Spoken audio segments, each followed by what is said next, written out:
হাতে আর মাত্র একদিন, তারপর 21শে জুলাই তৃণমূলের মহাসমাবেশ।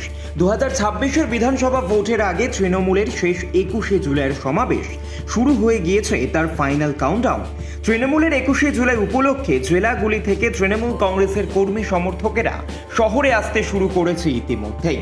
সল্টলেকের সেন্ট্রাল পার্কে মূলত থাকার ব্যবস্থা করা হয়েছে উত্তরবঙ্গ থেকে আগত তৃণমূলের কর্মী সমর্থকদের জন্য। রয়েছে 7টি বড় তাঁবু, যাকে বলা হচ্ছে হ্যাঙ্গার। জলপাইগুড়ি, কোচবিহার, আলিপুরদুয়ার, দার্জিলিং, কালিম্পং সহ উত্তর ও দক্ষিণ দিনাজপুর জেলার জন্য এই বড় তাঁবু বা হ্যাঙ্গার তৈরি করা হয়েছে।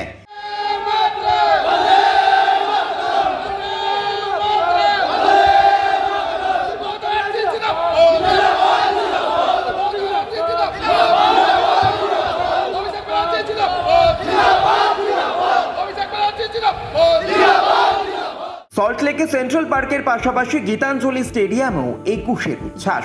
21শে জুলাই উপলক্ষে মালদা থেকে শহরে আসতে শুরু করেছেন তৃণমূল কংগ্রেসের কর্মী সমর্থকেরা। মালদা ও মুর্শিদাবাদ এই দুই জেলা তৃণমূল কর্মীরা থাকবেন গীতাঞ্জলি স্টেডিয়ামে। 25,000 তৃণমূল কংগ্রেস কর্মীদের থাকার ব্যবস্থা সহ অন্যান্য বন্দোবস্ত করা হয়েছে। এছাড়াও মাঠ জুড়ে করা হয়েছে একটি বিশাল হ্যাঙ্গার। দুটি গেট দিয়ে তৃণমূল কংগ্রেস কর্মীরা স্টেডিয়ামে ঢুকতে পারবেন। স্টেডিয়ামে থাকবে দুটি মেডিকেল ক্যাম্প সহ অ্যাম্বুলেন্স পরিষেবা, সহায়তা কেন্দ্র থেকে শুরু করে মেডিকেল টিম এবং খাবারের ব্যবস্থা রয়েছে এই ক্যাম্পে।